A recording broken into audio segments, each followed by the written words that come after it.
to be talking about family health and fitness tips, and a lot of it's going to be focused on kids. And so the reason I'm talking about that today is because Justin and I get this question a lot, even from strangers. So it seems kind of funny, but we'll get it just from as soon as anybody finds out that the kids work out with us, or they find out that we have a home gym and we homeschool or anything. Everyone has questions about how that works. And even people out in public, we've had it, even when we're at community events or stuff like that, walking around with Justin is kind of a thing. And so people have questions, and they'll be like, then they find out what we do and with the kids, that we work out with them. And they'll just be like, oh, have all these questions about like, man, my son does this. I'd really like to get him involved. How did you get started? How did you get this? How do you start forming those things around your family? And so that's what we're going to talk about today, is just some tips, like both with in the gym, with food, common misconceptions, good places to start, all of that. And so we're just going to kind of dive on in. And some of it might sound like parenting advice, which is not what you pay us for, but, take what you want and leave the rest, right? So I know most of you guys have kids and families. I think there's only a few of you that either don't, are singles and haven't been married and had any kids yet. And so those of you that listen to this, just kind of take it and save it for the future. And so, all right, some gym tips. So you guys have probably all heard either people say or heard it on the internet or hear concerns about, okay, don't let your kids lift. Don't get them involved in weight training too early because it will mostly stunt their growth or compress their spine or cause other injuries like that. That is mostly myth. So there are things, obviously, that happen. And I think that people have just kind of taken those one-off injuries and freaked out. And then there are things that happen where your body's just different when you're lifting. Like, does your spine compress when you're squatting? Absolutely. Does it come right back up? Like, for the most part, yeah. Unless you're squatting crazy heavy loads like Justin does or whatever. But I don't think mine has any permanent adaptations or anything like that. So I've heard from chiropractors, I've heard from parents, I've heard from doctors that are very concerned about kids lifting or kids being in the gym in general. And Justin and I have zero concerns about that, okay? There are studies out there that show that the activity and the muscle mass accrual at those young ages are really great for kids. Your kids are not going to get jacked. Your kids are not going to turn into these weird monsters. They're just going to get strong. And honestly, their bodies are just like growing and changing so much when they're young. Like, why not? Why not get them in the gym? The pitfalls that you can fall into with that are just like training them really hard, or, having them go too heavy than what they're capable of. It's the same as with adults. Like, don't hand your kid a 20-pound dumbbell, hand them a 1-pound dumbbell or a 2-pound dumbbell or a 5-pound dumbbell, depending on what they're capable of. You as the parent have to gauge what they're capable of and what's actually good for them. But do that, be their parent and lead them through that in the gym process. But anyway, the myth that your kids shouldn't be in the gym is pretty ridiculous. And I would say bring your kids in the gym as often as possible, just abilities, and just be the parent in that. So that's a myth. Get your kiddos in the gym with you. Let's see. Some of the other tips I have is just like, make it fun, make it normal, make it regular, and make it kid friendly. Sometimes people have asked us this question and I answer them, or Justin answers them, and they kind of laugh at us because I think they think that we're kidding. And so I'm going to tell you some of the things that we've suggested to people. And we're not kidding. We're not kidding. These are things that actually help kids get involved and feel a part of the gym environment and make it friendly to them. So one thing that we do with our kids is, like, if we see little gym equipment when we're out, if we're at Goodwill or if we're at a sporting goods store or something like that, if there are little pink dumbbells, we pick them up. Okay. If there are I almost said tomahawks. What's those things? I'm not going to say it because the word's not coming to me. But if you see like little kid friendly workout equipment, little tiny medicine balls, other things like that, little tiny kettlebells, and your kids are like, oh, that'd be so cool. It's just like mom and dad. Pick them up. bring them into your gym environment. Say, hey, can you do 5 with this? Do you think you can do that? That's part of just making it kid friendly and fun. Like, just because you're squatting 135, 225 pounds, like, that's so far away from your little kids. Like, make it accessible for them. Get something for them to jump on, do some races, things like that. Make it really cool and just like attractive to them. If you see something with the character on it, you know, like get some stickers and put it on it. Like, make it kid friendly. And so make it a regular part of your life as well. Don't just, so you guys have all heard this, that more is caught than taught. If you are in the gym regularly, it becomes just a part of everyday life, just a part of what you're doing every day. So be in the gym regularly with your kids. Don't just, they are going to know if you are doing it begrudgingly and you're always looking for the out, like always looking for that reason to get out of the gym. They're going to pick up on that and they're going to have the same attitude. Make it a regular part of your life where it's like, and tell them, you know, Monday, Tuesday, and Friday, we're going to the gym.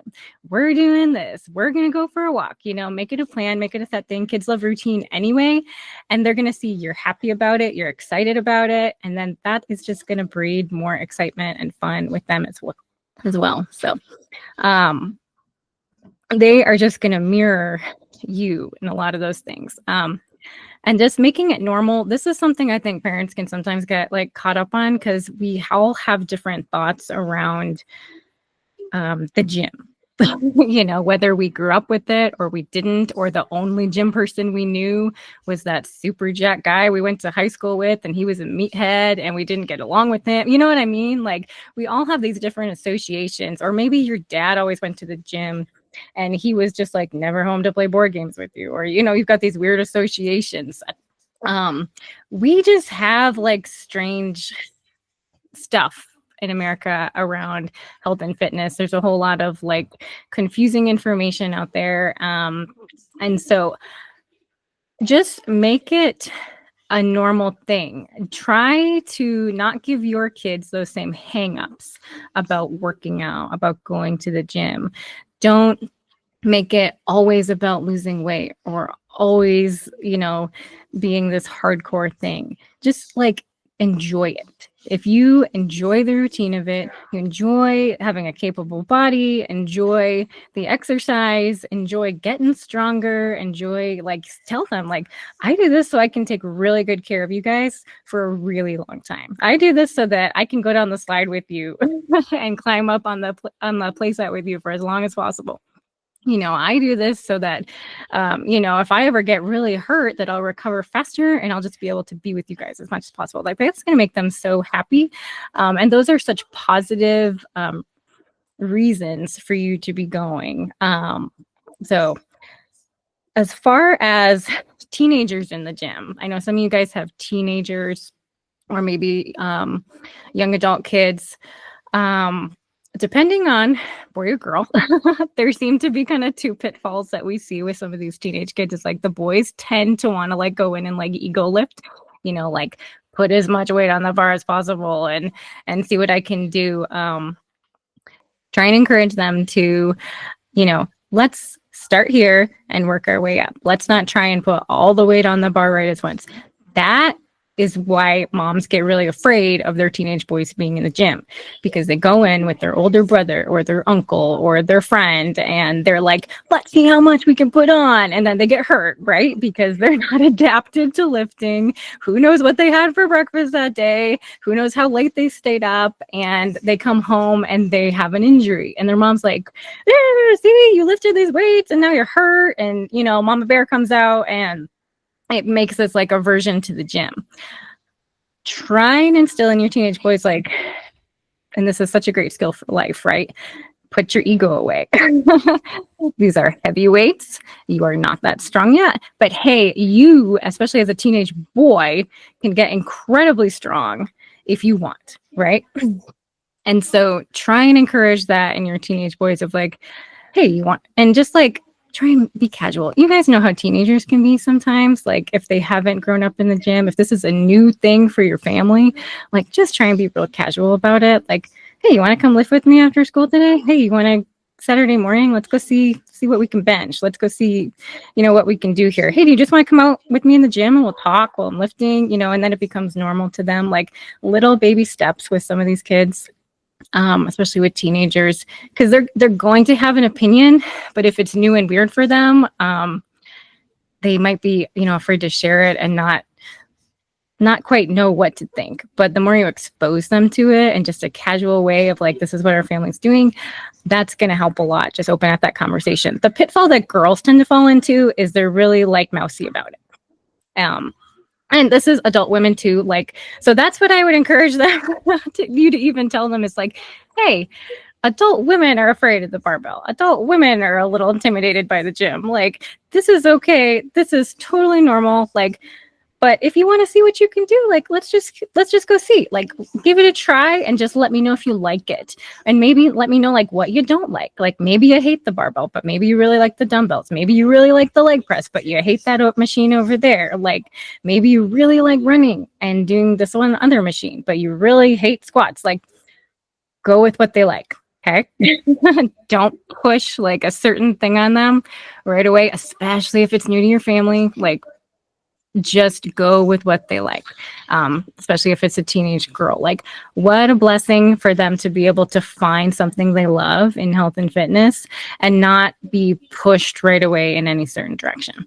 So that's kind of my advice for teenagers. And then just go with it. Go with what they like. And if you want them to do specific things, if you want them to do starting strength, if you want them to do certain, I don't know, just go certain directions because of their athletics or just maybe they have a goal, ask them what they want to do. Like, do you want to have a goal of doing 30 push-ups in a row, 50 push-ups in a row, 100 push-ups? Do you want to have a goal of deadlifting a certain amount? Do you want to have a goal of like, by this time, like you'll be able to do 10 chin-ups or whatever? Like, let them pick, like give them that ownership over their time in the gym instead of mom and dad either pushing or being too lax. Like encourage those goals, but let them, kind of be in the driver's seat and then point them in the right direction, point them in the right direction. So those are kind of my tips for gym stuff with little kids and teenagers. And I'll just give you guys some practical examples of what we've done in the past. So this is what our family have done. So when Justin and I first started training, we had 4 kids, 6 and under. So they were kind of young at the time to be participating, especially when Justin and I were still trying to get the hang of it, right? So at first it was all about mom and dad trying to get the hang of it, mom and dad trying to just like figure out what we're doing. And so it was our responsibility to kind of know what we were doing and get a little bit strong first. And so we had a baby swing in our gym because our littlest was just like a couple months old. And if she was not sleeping, we would bring her down, put the swing on. Sometimes I'd sit with her in between sets or Justin would or whatever. We kind of tag team that. And it worked really well. The other thing we did right away was we got this Lego table actually from someone we went to church with. They were getting rid of it. And it was like the same month we were going to start training. And I went and picked up that Lego table. We filled it with Legos down in our basement where our gym was. And that's what our boys did while we were training. And it was so great. It kept them occupied and kept them just busy, but they were still with us. They were still seeing us lift, hearing our conversation, seeing what we were doing. And that kind of introduced it to become normal to them. And then when they got a little bit older, we got a small punching bag for them. We got some like gymnastic rings for them so they could start doing some like pull-ups and, just trying to like do some little stuff on them. Even they would just like swing on them, like just introducing like all those little baby steps for them. I'm trying to see what else. Yeah, we got the punching bag. And now they're at the point where our older boys, 11 and 13, they train with us, not as much or as hard, but they have their own little programs and they just kind of work up slowly in weight. They're kind of learning that discipline and learning like, oh, my body is capable of getting stronger. Look at that. I put the work in, I didn't slack, and oh my goodness, it's magic. It's happening, which is really cool for them to see. Our younger two, they do a certain number of exercises every time that they come out with us. And right now, we've done different things, but for right now, we have a little red cup and it's got like everything from sprints to squats to push-ups to wall sits in it, like 15 different exercises. And they pull an exercise out, and then they pull like an amount that they're going to do. And then they come tell me, and I'm like, okay, go do that, for this amount of time or whatever. And they go do it. They do 3 exercises, and then they get to play. So they either go play outside or they bring a board game or something else like that down. So those are some things that we're doing right now to just get them involved and just bring it more into casual life. If you're out in the yard, say like, hey, you want to race to that tree? Hey, you want to go do that over there? Hey, you want to see how far we can jump on this? Like mom and dad too. Make those movement patterns part of everyday life. And that'll be really exciting. Megan, did you have any questions before I move on to food real quick? Yeah. So we, CJ and I work out at a gym, and the gym, I'm assuming for liability reasons, they don't want any kids under 14 on the gym floor. They do allow us to bring our kids. They sit in like a designated spot. Because of that, like CJ and I don't do any working out at home. Right. So would that be more than until the kids are old enough, just trying to incorporate things at home with whatever small weights and stuff, just until they can start doing with this in the gym? Yeah, I mean, that's what I would recommend. I mean, you guys can it's either get a home gym set up, so it's easy, or find a gym where the kids can, but it's hard. It's really hard in gyms because, as you guys know, like weights are heavy and weights kill people every year. And so it's like, it is a thing you guys know, as like that if you're going to bring your kids in the gym, you have to teach them to respect the weights, because somebody can get killed with a 10-pound dumbbell if it's used the wrong way. Just like they can get killed with a cast iron pan, so I totally get that with your gym space. But yeah, it'll be up to you if you guys want to do some stuff at home with them. Yeah, that would be the only option. I totally get why gyms do that. It's because, as you guys know, it's just like, you don't know people's kids, and some people's kids are going to die in a gym environment because weights are heavy and they're not going to respect people, and they're not going to respect the weights, and they're going to be messing around with stuff. And besides the fact that they might break something. So I get it. But yeah, it's up to you guys. You have to set your own goals for your family. If you want them to work out in some capacity, then just do it at home. If you don't care and you're really just bringing them so they can see the gym environment, and because you can't get a babysitter, that sort of thing, then that's just fine too. So there's no requirement. Kids move so much. I know your kids, they move so much. So it's not like they have to be in the gym, and they've seen you guys working out. So that's already a big benefit. So it's just up to you guys. Like, if you want them to be doing that, then I would say just do it at home, and find some time to do that. And you guys homeschool. So if you want this to be like, hey, every Tuesday and Thursday, we're going to take 15 minutes to do some jumping jacks and some squats and some, just make it part of school. Great, thank you. Yeah, of course. Hey, Lily.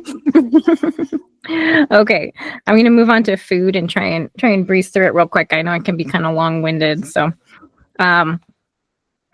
if I know a lot of people struggle with the food aspect of just incorporating like new habits into your family life, because we all love food, and American processed food is kind of rough in our environment. So obviously it's the easiest if you start, like if you have babies, because they don't get a choice what they eat, and that they're going to grow up with healthy food being their normal, and they're going to eat what you give them. And if you never give them a Cheeto, they're never going to know a Cheeto exists.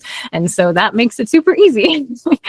But if you have, and I know this is the case with most people we talk to, and most of you guys probably as well, that you already have established families. When you're trying to make some of these food changes, make some of these new habits, and so that can be tough when you're trying to go from Pop-Tarts to scrambled eggs in the morning and things like that. So one thing I would just say is start slow, okay, with yourself and your kids. Like, Justin and I are still refining our diets and our meals and our, preferences and things like that. We've been doing this for 7.5 years.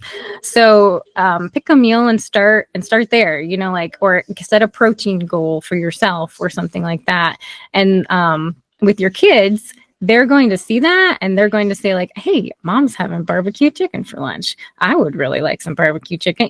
They're going to mirror you. Kids are just mirrors of their parents. And if you have a good relationship with them, especially, like, they're going to want to be like mom and dad. So if you are starting to make those good choices yourself, they're going to want to do that too. And so I have two big tips here. And one is like, make it yummy, like actually try and make it taste good and be fun. If you're going from sugar cereal and then you're trying to give them like a plain fried egg in the morning, it's probably going to go over like a lead balloon. And I totally get that because it would with me too if I was them. So like, if you want them to start eating eggs, try making a breakfast burrito. Or try putting some like sausage and potatoes and cheese in there. Like, try and make it taste good. If you're trying to get more red meat, like, give them a burger. Like, make some hamburgers for your family. Make some tacos. Do something like that if you're trying to get more protein in or more red meat. So if you're trying to, make some of those swaps, start with one area and just like start making some really yummy swaps. If you want to change your snack in the afternoon, if you're going from like some processed snack you're used to giving your kids, like get some applesauce and put some like cinnamon on it, or get some Greek yogurt and say like, hey, we're going to put all these toppings on it. We're going to put this colorful fruit, this like little bit of honey, put some vanilla in it. You can put a little sugar in it if you want. If you're trying to like make small changes, like there's nothing wrong with putting like a teaspoon of sugar in there to make it a little sweeter. And then you slowly can take it out once they get used to it, but just start slow. Try and, like, if you're going from a really processed diet or something different, like start with breakfast or start with lunch and actually try and make it taste good. Think what you would want, for your kids, and try and be flexible. The other thing I have is just like, try and say yes. If they ask about having good food, like especially if it's good food you're eating, try and say yes as often as possible. So if they see you eating something for lunch that's really good and they're like, hey, can I have some? It's like, absolutely. This is so good for you. It's going to make your body big and strong. Just say yes, even if that means like sharing some of your food or making more. And I know right now, like groceries are just astronomical. And so buying more protein or more eggs or more things like that can get pricey if your kids are eating it. But I'm sure you could go through, your grocery lists and your budgets and try and figure out some ways to get you guys there. But try and say yes as often as possible if they are interested in eating something good. And just like lean into that for a little while and then slowly introduce more variety. If there's like a salad they really, really like, make it a lot at first. If there's a sandwich with a lot of protein they really, really like, lean into that at first. Like if you got to start putting stuff on buns, at first, just do it. And then if you want to pull some of those processed foods out later, like go ahead. But like try and make the swaps that are just like a little bit closer. And then you can get closer and closer and closer over time. Okay. Because like we all know that like a processed Pop-Tart and, a fried egg are completely different, but you might have to make the compromise somewhere in there with your kids. And even if you're getting them closer to the goal of where you want to be, like that's a win. That's a win, and get them there over time. So let's see. Another thing we practice with our kids a lot is like, we call it like freedom within the bounds. This is how we deal with some of the junk food and other stuff that's around. Is like if they have, candy or something that was given to them by friends, or they have, maybe it's Halloween, or maybe they got something from, a class they were in or whatever. We just have rules around it, and our kids know those rules, and they just kind of respond appropriately. So like our rule with candy is usually like one a week. You can have it when you want. I mean, not for breakfast, like reasonable times, but you can pick, like if we've got candy hanging around from Sunday school or from friends or from Christmas or whatever, and if you've got some left over, you can have one a week. And it's up to you when you have it. You can have it Monday and blow it, or you can have it Saturday and save it, or whatever you want to do. We also have a rule around like cereal and stuff like that. It's like one snack time, because usually at 3 o'clock in the afternoon my kids get a snack, and there's one snack time a week where you can pick like what you want. So if you want to have a protein bar, you can. If you want to have cereal, you can. Not, I don't keep like sugary cereals in the house, but if you want to have Cheerios or, you know, something like that, like that's your time. Okay. But then it's done, you know, then we move on with the rest of the week. And if you're just, and then that's teaching them like balance and teaching them these healthy habits of like, we don't have to go big all the time, but if we go big once in a while, yeah, we can enjoy it and still move on with the rest of our week. And we're still being like really healthy the rest of the time. And that is what adults need to do as well. You know, so you're just teaching them those healthy habits of like, if you are still healthy most of the time, most people can afford to have a big meal a week or a dessert or two or things like that, as long as you're eating maintenance. So those are just good things to remember with your kids. And so if you can think of like not being 0 or not being like 100, finding that compromise of like, what is a good compromise that's not really going to affect their health, but still lets them have the fun, right? And that doesn't have to be like big. It can be small and say like, hey, you know, we got the fun out of this. Now we're moving on and the rest of our week is going to be cool. And then they kind of feel like they got to participate in that because they get to choose when it happens, you know? So that's some wins that they can have. They will catch more from you than you think. And so I just encourage you guys as parents to make those good choices and be joyful and excited and thankful about the opportunity to eat good food, to be in the gym, to be exercising, to do all those things. Those, like, your kids are going to catch so much from your attitude around food, from what you say about food, from what you say about working out, from just like, they are going to catch on, and I bet they will mirror you more than you think in that, even if they're not vocalizing it.